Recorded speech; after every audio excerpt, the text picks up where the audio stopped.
I will exalt you. I will exalt you. You are my God. Lord, I will exalt you. I will exalt you, Lord. I will exalt you. Hey, we're going to go ahead and continue with our study through the series God Is, right? Because we think that the most important thing about us is what we think of God, as A.W. Tozer said. And so we're going to be looking today to Isaiah chapter 6. So if you'll turn in your Bibles to Isaiah chapter 6, I'm going to put most of the verses on the screen, but I would love if you could turn there. Again, we're going to be addressing the topic today of God is holy, and it is an important one. And to that end, I know that God will sometimes call you on your cell phones during service. If you guys could maybe just, put it on silent. That way, if God does call you, you could just see that you missed the call. Isaiah chapter 6 is where we're going. Again, we're going to be looking at verses 1 through 8. And, just by way of introduction, I don't know about you, but, society and the stresses of commuting and the stresses of being in front of a computer all day and the stresses of just dealing with just almost always like these crazy deadlines, I really like to be out in nature.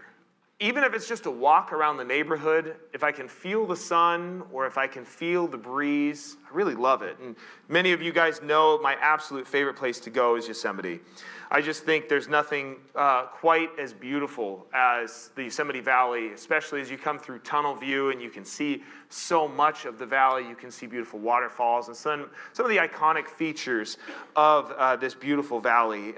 So whether it's looking at Half Dome or El Capitan or just standing in the Merced River, you can see God's majestic creation and his ability to really just paint with his fingers, as it were, this wonderful creation. I love that. It inspires awe. And I read an article recently that awe is a really good feeling for us to have. It lowers cortisol.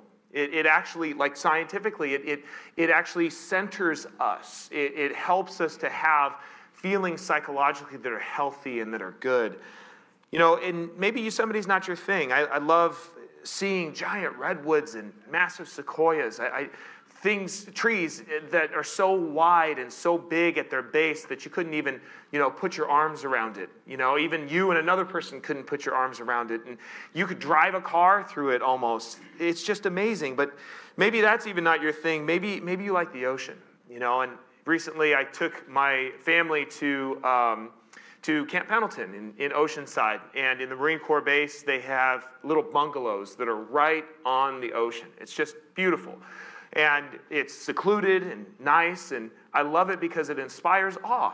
There's something that's really amazing about the ocean. You can go out there and you've got, just such incredible beauty, but it's also a little bit lethal, right? I mean, what happens if I go out and I swim and, I swim too far and I lose, my endurance and, you could die, right? But there's a little bit of that's a draw almost, because tame things aren't as fun. It's the untamed, natural, wild things that are.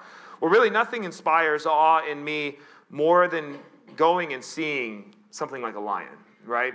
A while ago, when I got back from my deployment to the Middle East, I took my family to Sedona, and they didn't have lions, they had tigers, but just seeing these massive cats, right, that are so big that one swipe of the paw could end my life, right? They could probably take their entire, open their mouth and put my entire head in it. They're just massive beasts.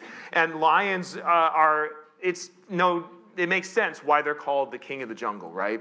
These are just massive, majestic creatures that are lethal, right? And they inspire awe because they're so, in the truest sense, awful, right? That word awe, they're awful in appearance and just the capabilities that they have, in the way that they could chase you and run up a tree and do everything else, And last time I did go see them, I think we were in, I can't remember what zoo it was, but I just saw one of the lions, and one of the lions was looking at me, and looking at the kids, and the kids looked really tasty to them, and just came up, and in a very primal way, and I'm not trying to be crass or crude here, but in a very primal way, he just saw the glass and saw us and lifted his leg and urinated on us. So it was kind of like, okay, and it urinated on the glass, thankfully, but it was like, that's what he thought of me, right?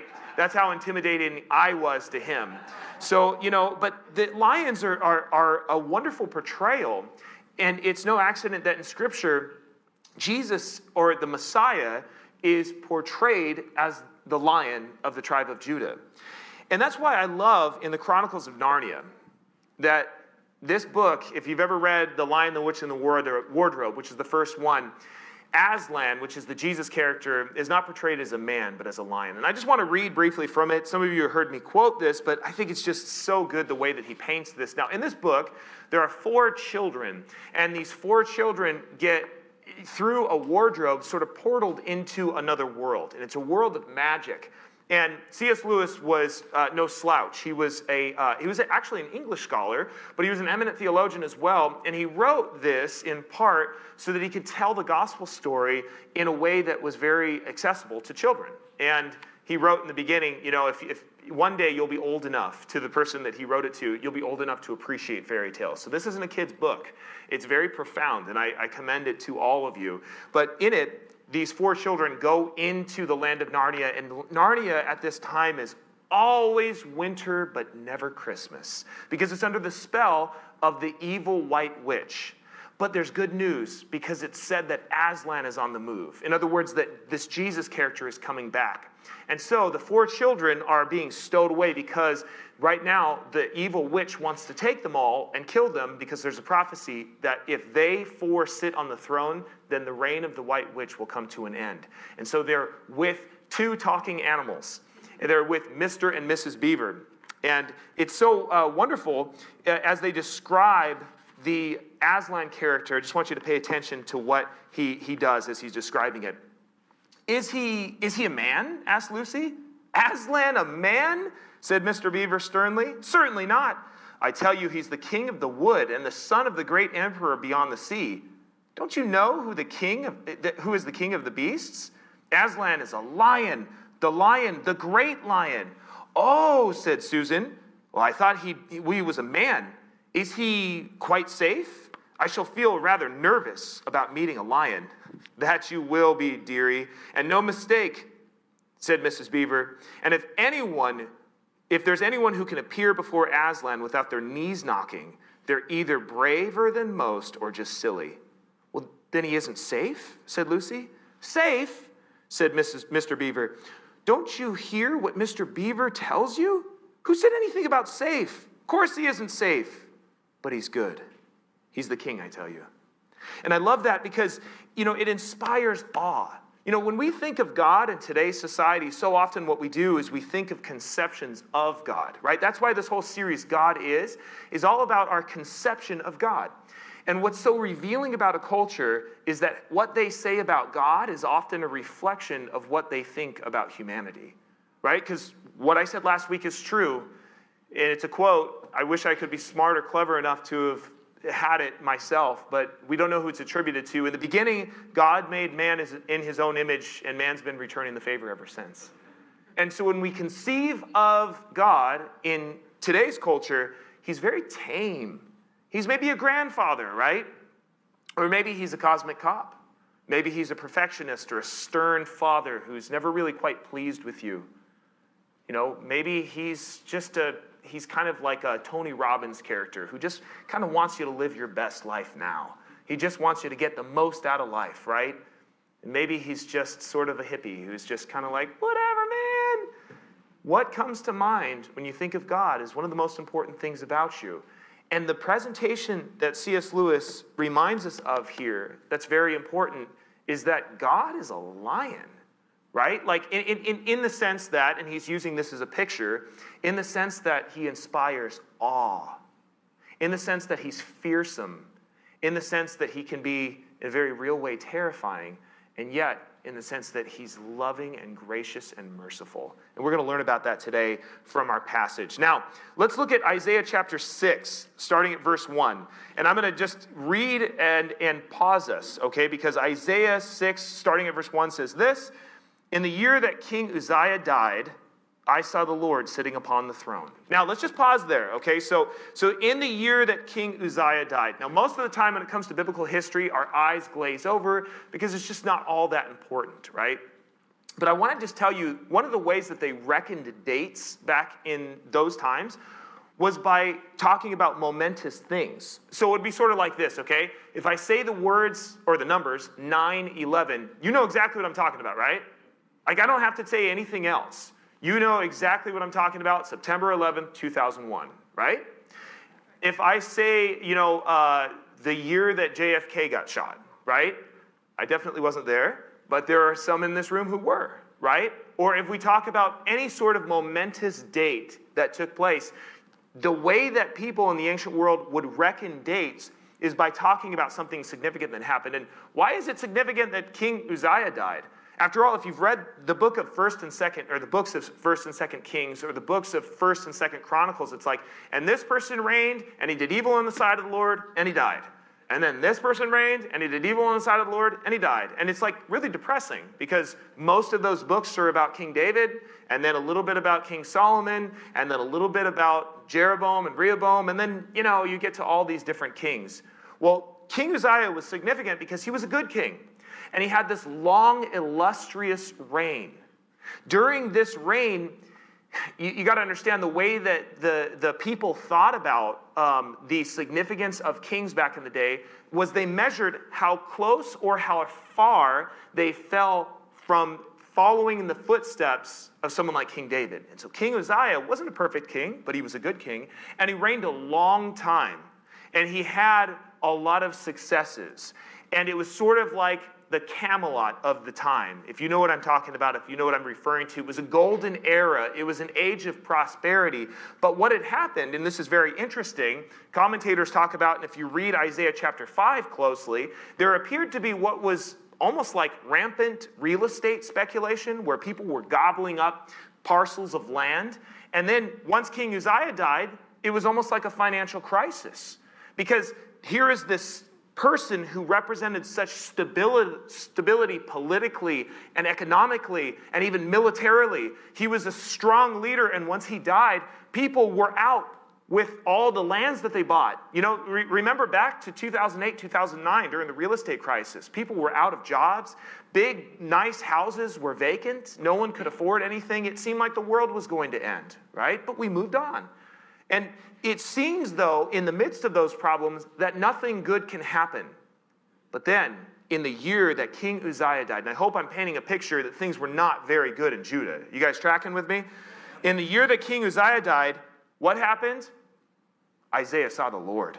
And he saw him sitting upon the throne, high and lifted up, and the train of his robe filled the temple. And I want you to just hear, this is so incredibly significant. I'm going to read on, but, we read these verses, and we sing songs about them, and that's a good thing. But I want you to feel the weight of the terror that Isaiah would have felt being in God's presence. And I also want you to think about the fact that, it was actually dangerous for him to be here. And I'm going to paint this picture in just a little bit. Now, Isaiah was an interesting guy. He was probably like a well-to-do priest, so he wasn't a typical prophet. A lot of prophets came, some prophets in the Bible were prophets to the northern 10 tribes. Some were prophets to the lower 2 tribes. And many of the northern tribes, the prophets, they rose up from obscure backgrounds. But Isaiah seems like he's sort of a well-to-do priest, and he's going in to serve his temple duties, and he's going in to do ordinary things, everyday things, like, hey, I'm just coming in to clean the sanctuary, and then all of a sudden, bam, you see God. And you see God's holiness, and you see God's fullness, and it's amazing. I want you to notice, though, he doesn't say necessarily that he sees God's face. What he sees there is that God is sitting upon a throne. And He's high and lifted up. In other words, he's exalted. And the train of his robe fills the temple with glory. In other words, if you think about it, even like the lowest part of the most insignificant aspect of someone's wardrobe, right? That was so glorious that it filled the entire temple. In many cultures, it's very disrespectful if you see a sovereign or if you see a king or if you see someone who's like, more powerful than you or greater than you. It's very disrespectful to meet eyes with them, right? Like in a lot of different societies. In America, we're like, oh, look eye to eye with anyone, doggone it. That's like we're cowboys, right? But like in a lot of parts of the world, it would be very disrespectful to be like, let me just go ahead and look at you right in the eye because we're equals. Isaiah here is recognizing that God is incredible and he's powerful and he don't belong there, right? He is not supposed to be there because God is in this presence. And we're a little bit too familiar with God. This is my point. This is why I talked about Yosemite earlier and that it inspires awe. This is why I talked about the ocean and how it's beautiful but lethal. And this is why I talked about lions because, if I went up to a lion and said, here, kitty, kitty, kitty, and there was no glass separating us, what would happen? I would be lunch, right? So God here in his holiness is shocking Isaiah. It is shock and awe in the truest sense. And listen, verse 2, we often conceive of this as angels. These are not angels. Verse 2, and above him stood seraphim. And each had 6 wings. With 2 he covered his face. With 2 he covered his feet. And with 2 he flew. Okay, so quick angelology lesson for you, okay? Now, some of you are not going to believe me. And I just want to say, are you influenced more by Touched by an Angel on CBS or the Word of God? And it's totally fine. You go your way, I'll go God's way. But that was a joke, come on. But when it comes to angels, angels are messengers, okay? Angels are messengers that have a very specific role. Seraphim are very majestic creatures that also have a specific role, and their role is to guard God's holiness. Now, I want you to imagine, right? Now, again, I realize that this is a silly analogy, but what would happen if I went up to the President of the United States right now, and I said, hey, Joe, what do you know? Hey, come here, let's take a selfie. Who would be on me in a second? Secret Service, because they have what role? They're going to protect the President of the United States, right? So if I come up and I've got a long trench coat on and I'm looking kind of suspicious and I'm sweating, it's 100-degree weather, but I have a trench coat on and I'm like, hey, Joe, I just want to get a selfie, come here. What's going to happen, you think?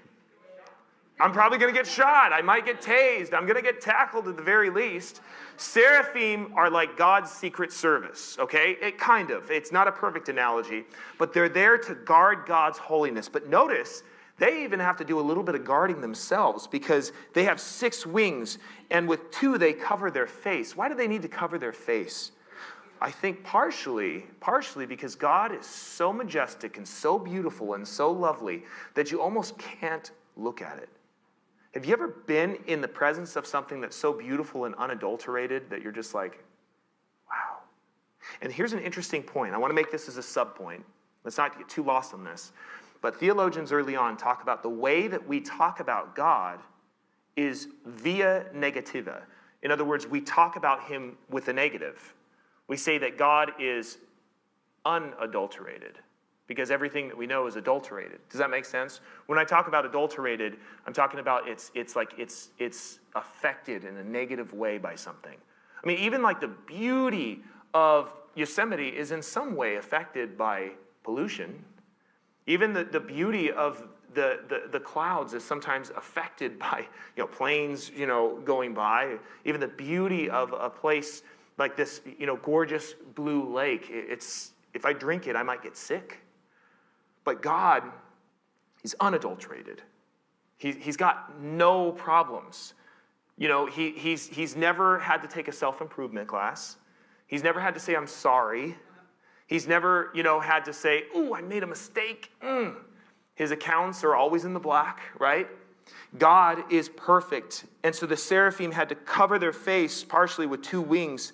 And then with 2, they cover their feet. And with 2, they fly. And I think part of that is because they want to be in God's presence, but this holiness is almost just too much to bear. And then they do something, and this is interesting. They call to each other in what's called an antiphonal chorus. They call to one another and they say this, holy, holy, holy. Now listen, I'm reading out of the ESV, and it says this, holy, holy, holy is the Lord of hosts. The whole earth is full of his glory. Now, some of you have heard me talk about this, but it bears repeating. There is a truckload of meaning in here, and we've got to unpack it. First of all, in our language, we can emphasize things a variety of ways. If I send you a text message, well, maybe not a text message, an email, right? But if I send you an email and I really want to emphasize that you got to be here at 6 a.m. because, it's important that we meet at 6 a.m. so that we can go and do something. What might I do to emphasize that message over email? What might I do? Bold it, all caps. What else? Italicize, underline it, use an exclamation point, put asterisks around it, right?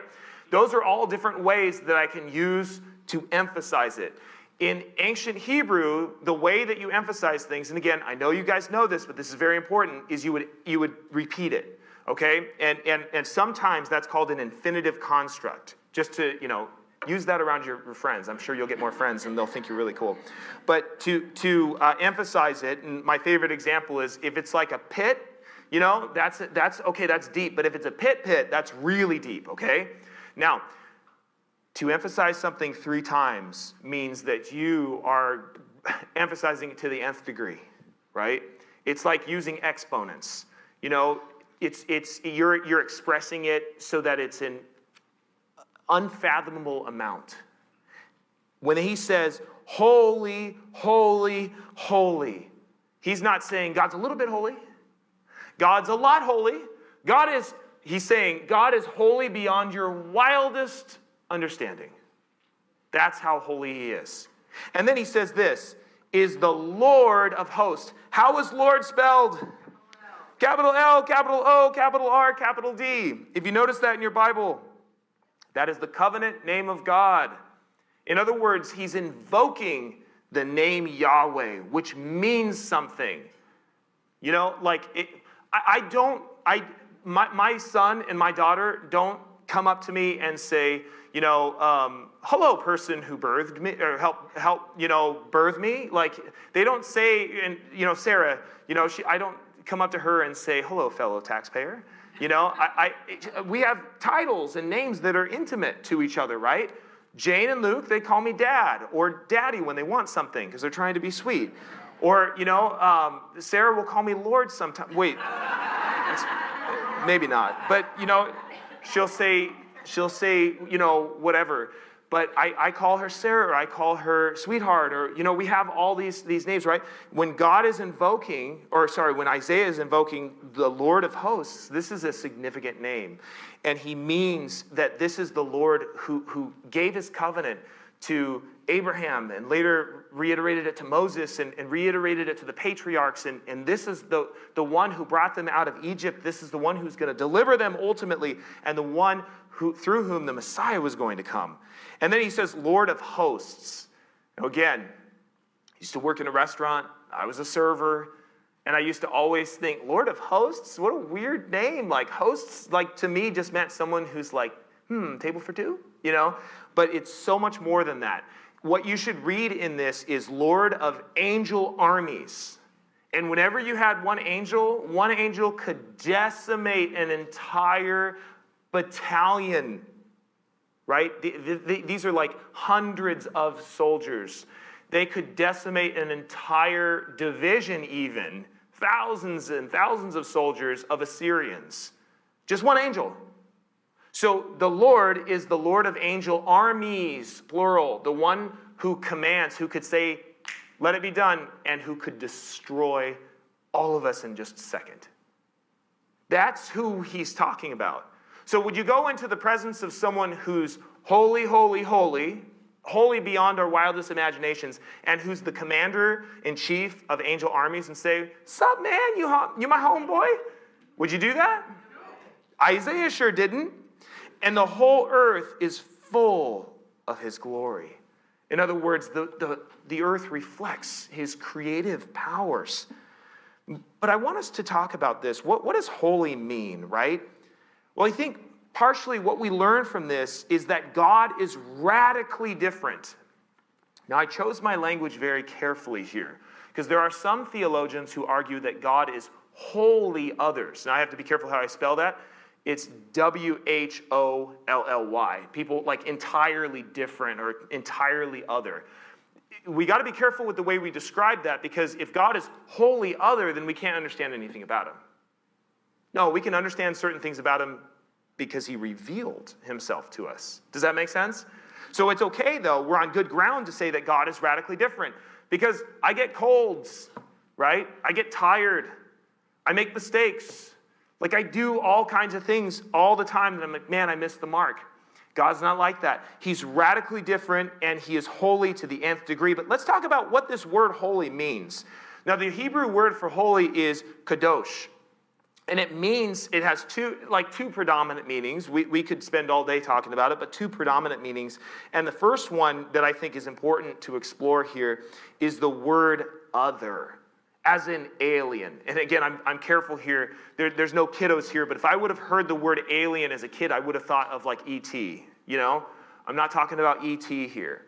I'm talking about how we think about those who are outside and different from us. Like in the usage, I know that it's not a popular usage today, but illegal aliens or something like that, right? The idea that it's alien or other or different from us. God is so different from us. Isaiah 40, verse 18 says, "To whom then will you liken God? Or what likeness will compare with him?" So God is radically different. Again, in Isaiah 46, 5, "To whom will you liken me and make me equal and compare me, that we may be alike?" See, God is so much different than our conception. You know, we worry all the time about our frailty and the fact that we are mortal, but God is totally immortal, right? There again, we're describing him as what's not true about us. We're mortal, he's immortal, okay? Now, this is very interesting, too, because the way that cultures around that time conceived of God, and we know this from archaeological excavations in Mesopotamia or the ancient Near East, they conceived of God in idols. Now, here are just a few depictions of the different kinds of idols that are found. This is all over the ancient Near East. And what's really fascinating about this is a lot of times we think that these idols were big, giant statues. In some cases, they were. But most of the idols that are found in tells, that's T-E-L, the tells that we have all around the world where people dig and they excavate like full-on cities, they'll find these tiny little pocket-sized gods. And what's so interesting about that, and if you think about it, okay, so there's a story in Scripture where Jacob is leaving and one of his wives steals a god, an idol, right? And as she's making her way out, the father confronts her and says, "Hey, what are you doing with all my gods?" And she's sitting on them. How do you sit on a giant statue and hide it? These are tiny little idols that you would put up because there was gods of the hearth. There was gods of the hunt. There were gods of the fire. There was gods of air. There were gods of fertility. There were gods of war. There were gods of any little thing that you did. There were gods. And if you put them in your pocket, you controlled them. If you put it in your pocket, think about this. It's almost like a lucky rabbit's foot. Do you know what I'm talking about with a rabbit's foot? I always wanted one growing up. My parents in their wisdom were like, that's probably not a good idea. But I didn't understand because it implied luck, right? And they would say, well, we don't believe in luck. And I was really confused because I was like, but you always say good luck before a test, you know. But you know, it's sort of like that. You know, people conceive of God as little idols. And what do you see? What do you notice when you look at this? At least for me, that these look quite a bit like humans, right? I mean, I understand they're maybe not the artist's best work, right? This is no Michelangelo, right? But at the same time, you can discern that this is a human form, and it might have certain features. It might be elongated or have braids or have a certain kind of beard, but for the most part, these look like humans.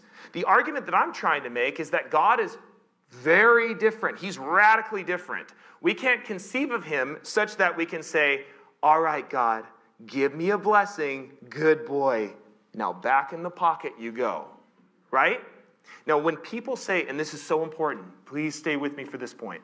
When people say, I've lost my faith in God, and this is especially true when I'm at battle assembly and I'm talking with soldiers, I say something that I learned from one of my favorite scholars, N.T. Wright. I say, really? Which God have you lost faith in? And they go, are you one of those chaplains that believes that there's like many gods?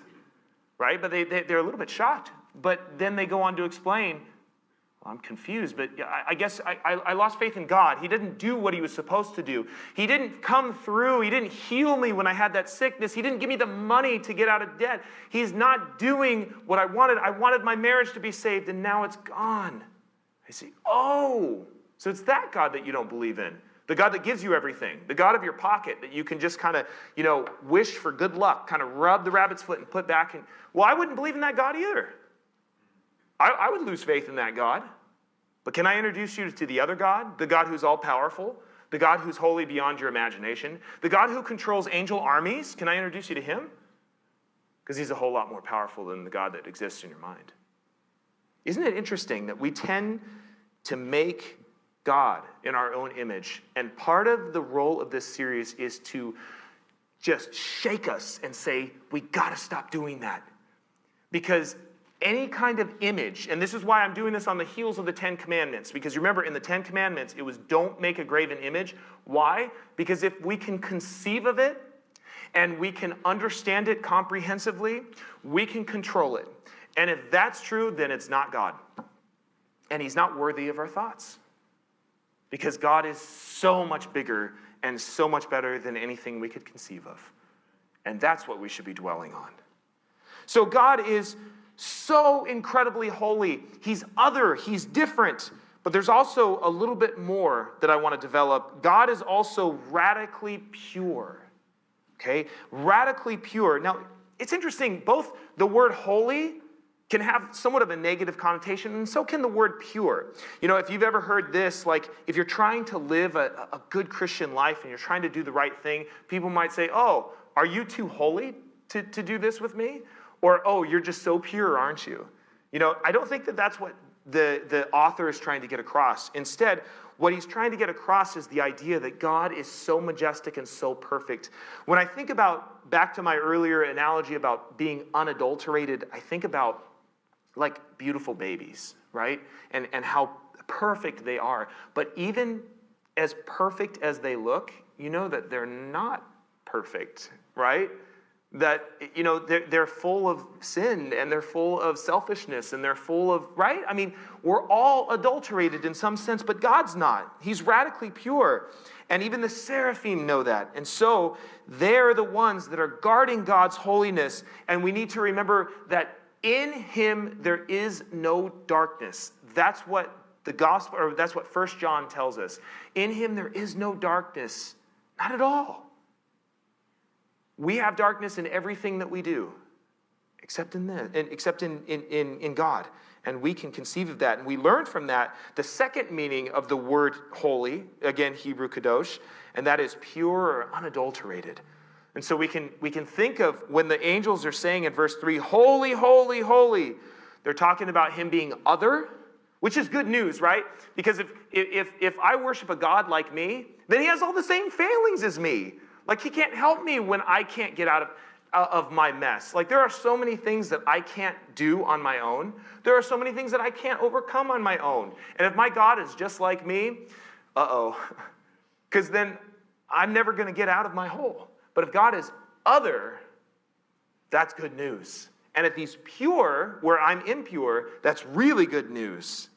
But we also learn this, okay? That God, even in his holiness, is radically forgiving. Now let's develop this just for a second, okay? All right, so in verse 4, let's read verse 4 and then verse 5. And the foundations of the threshold shook, and the voice of him who called, and the house was filled with smoke. This is almost an allusion back to the book of Exodus when Moses went up to go meet with God to get the 10 Commandments, and the children of Israel weren't like, isn't that cool? How cool? They were like, shoot, we got to get out of here. Aaron, make us an idol that we can understand So they took all their earrings, right? And they molted them down and made a golden calf. Because they didn't want to deal with a God that had the fire and the smoke. They wanted to deal with a God that they understood. And if you see, look with me with the same eyes of Isaiah in verse 4, the foundation shaking like an earthquake. How terrifying is an earthquake? They're awful, right? And then the filling of smoke, that's terrifying. And then verse 5, what is Isaiah's response? He's not like, cool. Wow, bro. He's not tripping out. He's not just having a spiritual Zen-like experience. So many people talk about that, like a Zen-like experience when they meet God. And I just want to say, okay, God is a God of peace, and he can give you peace, but being in his presence is not a Zen-like experience, as evidenced by the Bible, right? He says, woe is me. The word woe is an interesting one. Not W-O-W, right? Like wow or woe.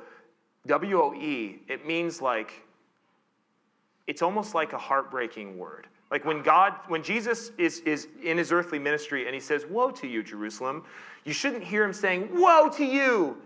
He's weeping. He's looking at this and going, woe is me. And this changed the equation for me. I always thought he was saying, woe is me. He's actually mourning his impurity. He's saying, woe is me. I'm lost. I'm a man of unclean lips, and I dwell in the midst of a people of unclean lips. For my eyes have seen the King, the Lord of angel armies. What is he talking about when he says he's a man of unclean lips? Like that he occasionally slips and says a curse word? And that the Israelites were really bad because they said all those bad four-letter words? I don't think so.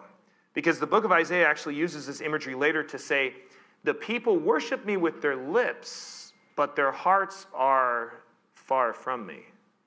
So to be someone who has unclean lips means that you say, you talk the talk, but you don't walk the walk. Does that make sense?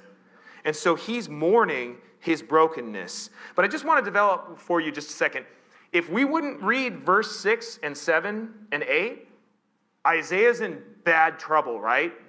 Now, thank goodness the narrative goes on. And we know probably if you've been in church for any length of time, you know that the narrative goes on. But let's just stop here for a second. You're in the presence of God, and you're realizing how horribly unclean you are. Some of my worst nightmares, friends, some of my absolute worst nightmares are waking up thinking that I'm late for church and that I'm not wearing anything except like underwear, right? And I know for some that would be an absolute dream for you, but I just, mostly for Sarah, but no, but I think about this and it's like an absolute nightmare, right? Think about like that to the nth degree for Isaiah. He's where he should not be, and he doesn't have anything he should have, namely the holiness and the rightness. So God, he's radically forgiving because the holiness of God is terrifying. Let's just survey this real quick. Stay with me. We're going to do a quick tour de force, and then we are done. All right, Leviticus 10, verses 1 through 2. This is all on the screen, right? Now, Nadab and Abihu, I almost named Luke that, but you'll see why I didn't in a second. The sons of Aaron, they took his censer and they put it in the fire and laid incense on it and offered unauthorized fire before the Lord, which he had not commanded them. Verse 2, and fire came out from before the Lord and consumed them, and they died before the Lord. Well, they were trying to do their temple duties. That's not nice, God. God's holy. Okay, let's go on. 2 Samuel chapter 6. This is when one of the very pious and zealous people who were trying to guard the Ark of the Covenant. Remember, if you touched the Ark of the Covenant, you died. If you don't know more about the Ark of the Covenant, I encourage you to watch Indiana Jones. It's a totally orthodox, and no, I'm just kidding. But, right, 2 Samuel, and when they came to the threshing floor of Nacon, Uzzah put out his hand to the ark of God and took hold of it, for the oxen had stumbled, right? So it's falling, and he wants to honor it, so he actually reaches out. And the anger of the Lord was kindled at Uzzah, and God struck him down there because of his error. And he died there beside the ark of God. Now, if we read on, you'll see that David got really upset at God. He's like, God, what'd you do that for? That's a very human response. Why did this happen? Because God's holy. Hey, if I go out in the sun right now, this white boy, and I stand in the sun all day, no sunscreen, right? With just, my bathing suit on, what is going to happen to me? I'm going to get what? I'll be in the hospital. Exactly. I thought someone said something else, and I was like, what? I was very confused for a second. But think about this. The sun doesn't burn because the sun's bad. The sun just burns because it burns.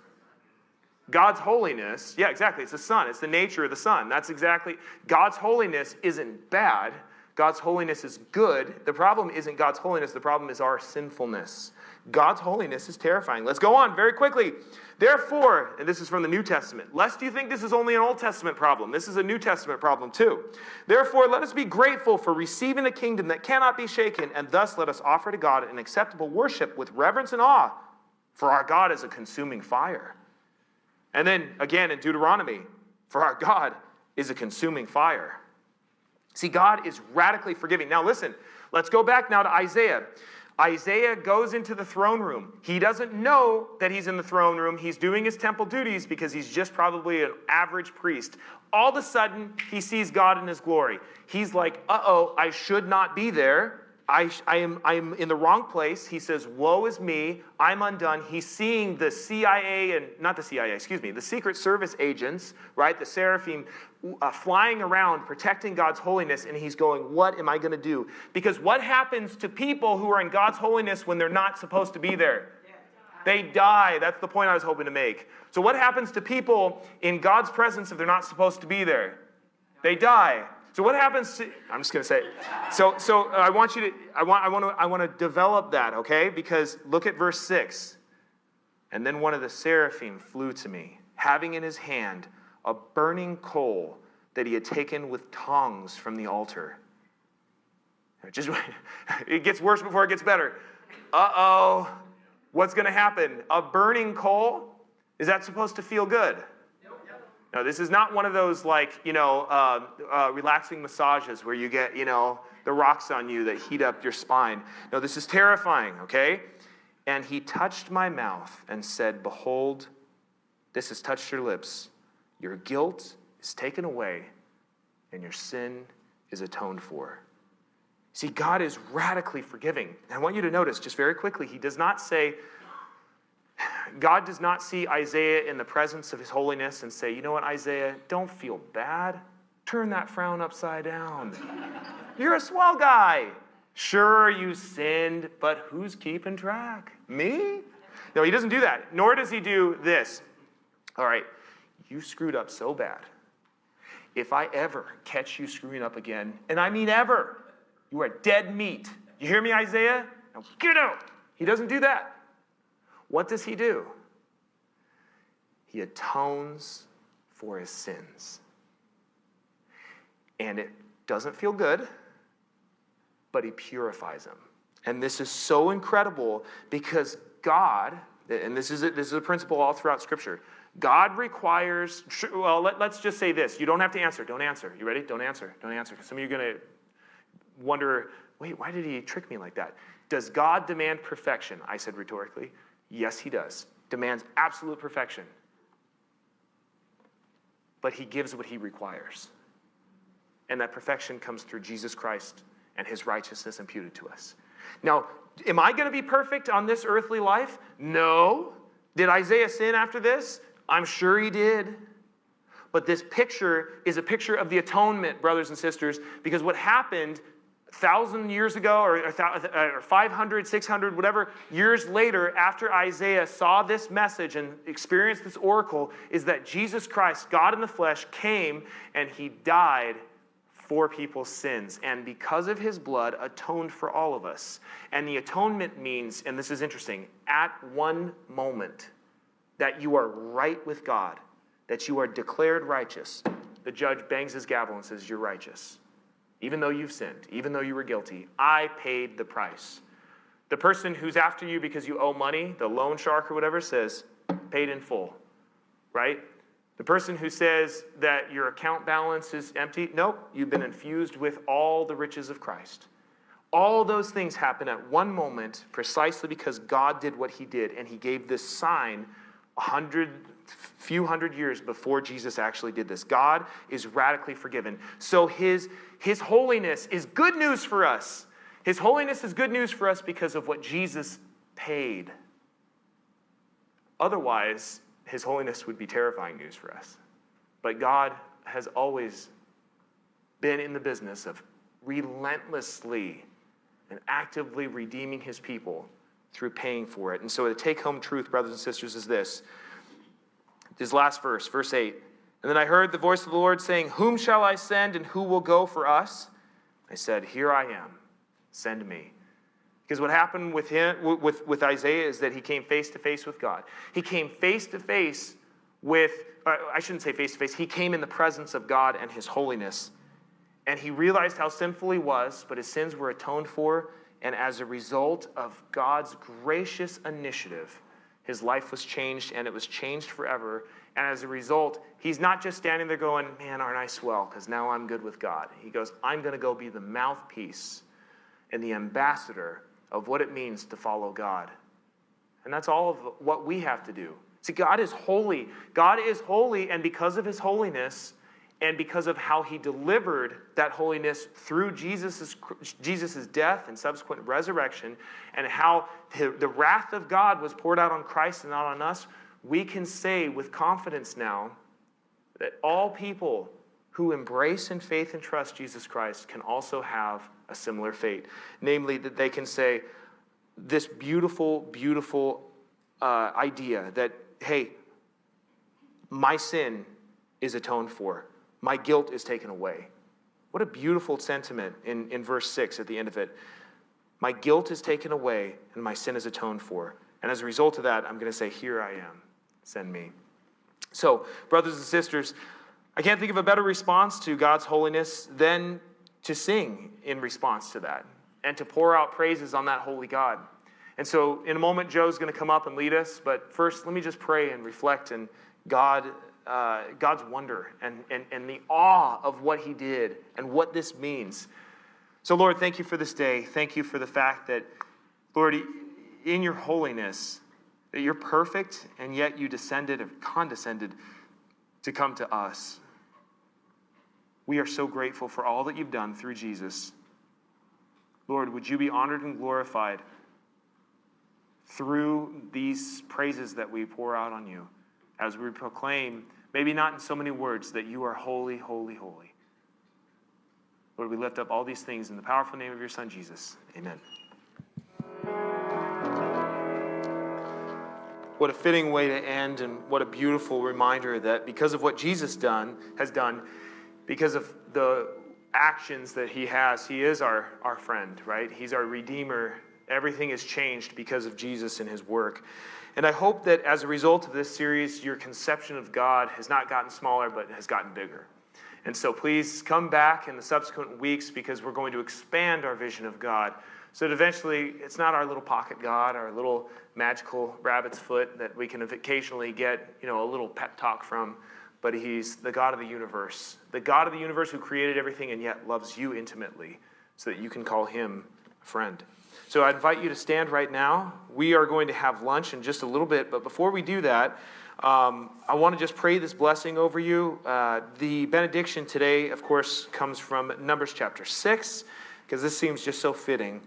Aaron is told from God that the way that Aaron, the priest, should bless the children of Israel is by saying these words. And I say them to you, receive this benediction, brothers and sisters. The Lord bless you and keep you.